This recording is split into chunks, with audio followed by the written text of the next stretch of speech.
Bienvenue à un Natstock de belle place.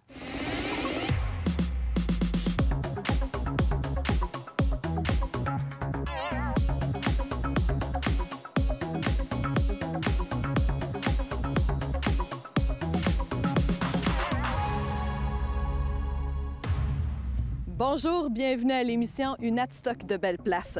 Vous avez probablement remarqué en circulant dans le village de Sacré-Cœur de Marie cette immense chaise. Située dans la forêt nourricière, la chaise du jardinier caractérise très bien le pôle agroalimentaire de ce secteur. Si elle vous rappelle les œuvres de Denis Courchesne, sachez qu'il s'agit justement d'une reproduction de cet artiste peintre atstoquois. Chapeautée par la Société de développement Sacré-Cœur de Marie, la chaise du jardinier mesure 13 pieds de haut et pèse environ 2725 livres. Sa réalisation a été rendue possible grâce à des partenaires importants tels que Desjardins, la MRC des Appalaches, le gouvernement du Québec, la municipalité d'Adstock, des entreprises de la région et plusieurs citoyens. Impressionnés par ce projet, nous avons donc assisté à son installation en compagnie du président de la Société de développement et du créateur de cette œuvre.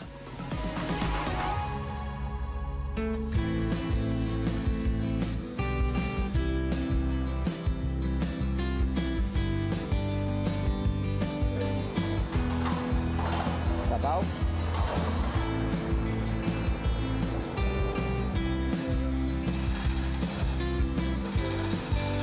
Ça fait depuis 2019 que je travaille sur le projet. Au début, on était avant la pandémie, on avait comme le vent dans les voiles, mais avec la pandémie, le vent est tombé. On a dû runner au moteur à gaz, puis le moteur à gaz n'allait peut-être pas aussi vite qu'on aurait voulu. Avance, c'est bon. C'est bon. Je ne pense pas qu'on va flipper. C'est fait complètement, tout au complet, en aluminium. Un matériau qui n'est pas trop pesant. Puis quand on regarde la chaise, on est en offset. On pense, si on fait ça en acier, ben à un moment donné, on n'aurait pas pu la pencher de même. On aurait voulu y aller moins fort. Les pieux dentaires, au début, c'était supposé avec un pieu, mais c'était pas réalisable. Il y a des contraintes techniques, à un moment donné, desquelles il faut se tenir compte. Puis ça marchait pas. Fait qu'on y a été de même. C'est 4 pieux, c'est rentré 8 pieds dentaires. La main-d'œuvre qualifiée pour la faire, c'est l'atelier du bronze à Inverness qui nous l'a fait. C'est lui qui nous chargeait le moins cher, puis qui avait le plus d'idées pour être capable d'avancer le projet. Et puis la peinture a été fournie par Carrosserie Marco-Jacques. On voit qu'il manque des pattes puis il manque des poteaux. Ça, c'est une chaise pour représenter 3 générations.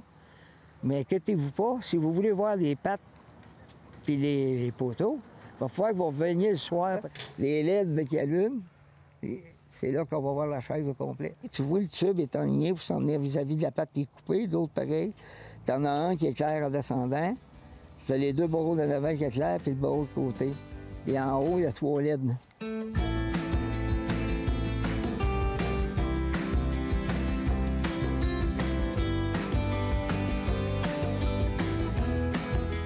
La chaise représente nos ancêtres. On sait que dans les années 30, 25, 30, 40, le monde travaillait sur la terre. Et puis le soir, il arrivait, il s'assisait sur la galerie. C'est ce que la chaise-là qui vient représenter ces personnes-là. C'est un monde, hein? C'est du monde. C'est tous des gens, c'est des personnages. Tu sais, la chaise à grand-maman, la chaise à papa. L'histoire que la robotique qui manque des poteaux puis tout ça, ça représente notre génération à nous autres. C'est Rousseau qui disait, Albert Rousseau qui disait que quand tu es capable de déconstruire ce que tu as construit, tu commences à être un artiste. Fait que je me dis, je commence à être au bas de l'échelle, puis je vais remonter. Puis regarde, tant et aussi longtemps que je vais vivre, je vais repeindre, tu sais. Et puis les LED, c'est la génération future qui s'en vient avec des nouvelles technologies. C'est 3 technologies complètement différentes qui sont réunies dans un projet. C'est une œuvre d'art, c'est pas une chaise pour aller s'asseoir dessus. C'est comme toute œuvre d'art, c'est là pour nous rappeler qu'il y a eu des choses de faites, qu'il se fait des choses et qu'il va s'en faire. Paris, il y a une tour Eiffel, ils ont dû avoir une chaise. Même quand je ne serai pas là, mes petits-enfants vont voir ça. En ayant la sculpture devant nous, ça vous rend en quelque sorte éternel. Hey, si c'était là, tu m'en mets encore plus épais, là. Ah, regarde, c'est éternel. En tout cas, tant et aussi longtemps que ça va durer. Et puis, il y a bien des générations qui pourront dire, bon, là, c'est grand-père ou, tu sais, l'arrière-grand-père. Puis, regarde, c'est beaucoup en même temps. C'est énorme, je ne sais pas quoi te dire, mais c'est merveilleux. C'est agréable, c'est extraordinaire. Je lui dis merci. Je lui dis merci. Êtes-vous émotif? Bien, il ne faudrait pas que tu me poses trop de questions encore, là, parce que c'est comme... Je suis rempli, là.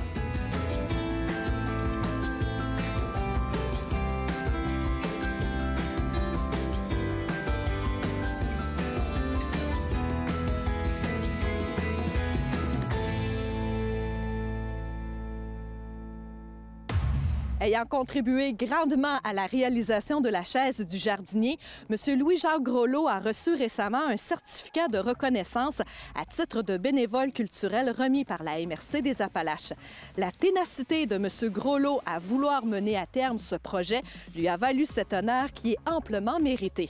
M. Groslot, merci énormément pour tout le temps consacré aux différents projets Atstockois. Nous sommes chanceux de vous compter parmi nos bénévoles. Toujours en lien avec le volet agriculture, le Comité de développement agroalimentaire des Appalaches et la MRC des Appalaches ont procédé à la première pelletée de terre du futur centre de transformation agroalimentaire qui aura pignon sur rue dans le secteur de Sacré-Cœur-de-Marie à Adstock. Une fois réalisé, ce projet permettra aux producteurs et agrotransformateurs d'accéder à des espaces et des équipements à moindre coût. Le bâtiment sera composé de 3 cuisines, de chambres froides et de congélation. Selon l'échéancier prévu, le centre de transformation ouvrira ses portes en mars 2023. Il s'agit d'une bonne nouvelle pour la municipalité d'Adstock qui travaille sur ce dossier depuis quelques années en compagnie de d'autres partenaires importants sans qui le centre n'aurait pas pu voir le jour. Et tant qu'à parler d'agriculture, pourquoi ne pas vous présenter une ferme maraîchère de chez nous pour qui l'aspect humain est au centre de la production? Le domaine Entremont et Passion, c'est 3 personnes dynamiques qui travaillent pour atteindre un seul but, offrir une expérience client hors du commun.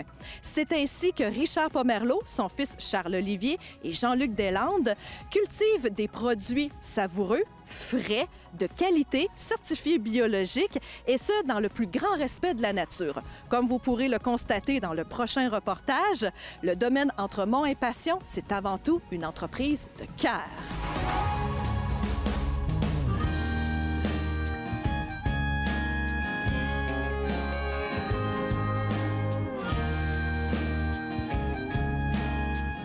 Nous autres, on est 3 associés dans le projet. Jean-Luc, qui est un ami de la famille depuis une vingtaine d'années. On l'a connu, nous autres, c'était anciennement notre médecin de famille. Puis finalement, il a découvert une relation avec mon père pour la pêche. Fait que finalement, une amitié, c'est soudé comme ça. Puis mon père a tout le temps eu la passion pour la sériculture. Fait que, puis à un moment donné, moi et ma femme, Sylvie, on cherchait une maison. Puis on a tombé sur la ferme ici, qui avait la séricole. Puis en plus, il y avait une maison dessus. Fait que bingo, tabarouette, ça a commencé comme ça, le projet maraîcher pour nous ici. On n'est pas natif d'Adstock, on est natif de Sainte-Clotilde, un village qui est juste à côté. Puis nous autres, ce qui était le fun, c'est qu'on ne connaissait pas trop. Tu sais, moi, j'étais allé à l'école avec des gens qui venaient de Saint-Méthode, mais je ne connaissais pas les valeurs du secteur d'Adstock, Saint-Méthode. Mais quand on a acheté ici, par exemple, on s'est rendu compte, avec les paniers de légumes, on s'est rendu compte que c'est le fun, le monde nous encourage, les voisins nous encouragent, le monde du village nous encourage. On sent que c'est solide comme place et que le monde aime ça s'entraider. Richard, Jean-Luc, pouvez-vous venir me rejoindre au brocoli, s'il vous plaît? OK, on s'en vient. quand on a commencé dans la séricole, Jean-Luc, lui, ça faisait quelques années qu'il parlait d'apporter un projet maraîcher. C'était très intéressant. On trouvait ça super intéressant. Fait que on a commencé à étudier un petit peu le domaine, à faire des cours ici et là, des formations. Après ça, on a regardé voir le projet s'il était viable. Fait que tout ça, puis c'est devenu super intéressant. Hein? Tu sais, plus l'appétit vient en mangeant. Fait que, tu sais, plus que on baignait dans ça, plus qu'on trouvait ça intéressant, plus que ça nous intéressait d'y aller dans ce sens-là. On a eu l'idée, premièrement, d'être bio, comme maraîcher. Donc, étant donné qu'on est bio, c'est pas tout le monde qui est bio. Il y a des exigences à être bio. Il n'y a aucun pesticide qui rentre ici, il n'y a rien qui rentre, qui sort non plus. C'est très important pour la santé d'aujourd'hui des gens qui nous côtoient, puis on leur veut une longue vie. Derrière la culture biologique, il y a toute une façon de vivre aussi qui est sous-jacente à ça. Alors, respecter la vie, respecter la terre, puis je pense qu'on veut multiplier ça. Ce qui nous différencie de quelques-uns, c'est qu'on a la chance d'avoir des clients à qui on a dit vous faites votre panier. Donc, vous avez besoin de quoi? Donc, à chaque semaine, Charles-Olivier remplit ça sur ordinateur, vous envoie ça chez vous en vous expliquant tout ce qu'on a comme légumes. Vous choisissez ce que vous avez comme légumes. Et le client crée son panier avec ce qu'il a besoin. Les dames vont nous dire, même les messieurs, à quoi ça sert, ça? Je fais quoi avec ça, moi? Je fais cuire ça avec quoi? C'est quoi la composition de la cuisson pour que je sois capable de manger mon légume? Puis l'apprécier, parce que pas tous les légumes là, qui disent quelque chose, là. Mais à force de se le faire dire, puis en envoyant des recettes à nos clients aussi, sur Internet, ça compte énormément. C'est une valeur de dire acheter quelque chose de plus local, de plus proche. Dans la mesure où on est plus certain de la qualité d'un produit par rapport à un produit qui arrive de l'étranger, qui est produit dans on ne sait pas quelles conditions, effectivement, bien, je pense que les gens ils tiennent plus maintenant. C'est certain que c'est moins. Il y a un aspect économique là-dedans, ça aussi. C'est certain que les gens qui ne peuvent pas se permettre toujours quelque chose qui coûte cher. Mais ce qui est économique a un prix aussi. Il y a quand même des gens qui en profitent parce qu'on envoie aussi beaucoup de nos produits à Moisson-Beauce aussi. Fait qu'il y a des gens qui, sans le savoir, en profitent eux autres mêmes. Heureuse de savoir qu'on a des produits Atstoquois qui se retrouvent dans des assiettes de familles démunies. Par contre, c'est un excellent geste de votre part. Oui, bien, il ne faut pas que ça se perde, c'est certain. Puis même ce que nous, on peut déclasser des légumes qui sont un peu moins attrayants pour certains gens. La qualité du légume est quand même là, mais c'est pas la perfection qu'on peut trouver maintenant dans les épiceries qui vont coûter plus cher aussi. Fait que souvent, nos légumes déclassés sont encore très, très beaux pour être consommés puis faire de la conservation ou de la transformation.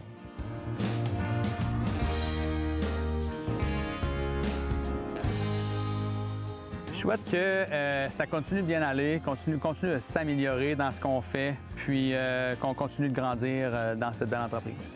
Je souhaite que les gens soient encore plus à l'aise à acheter des légumes.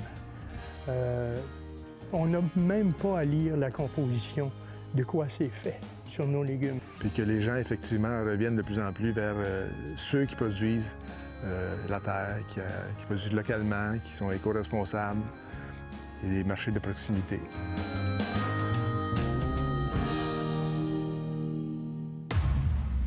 Voilà, c'est ce qui complète une autre édition du Natstock de Belle Place. Merci beaucoup d'avoir été des nôtres. Sachez qu'il est possible de revoir nos productions télévisuelles en consultant la programmation de Nous TV pour connaître les heures de rediffusion, en se rendant sur la page Facebook de la municipalité d'Adstock ou encore en cliquant sur l'onglet « Découvrir Adstock » au www.adstock.ca. Merci beaucoup. À la prochaine!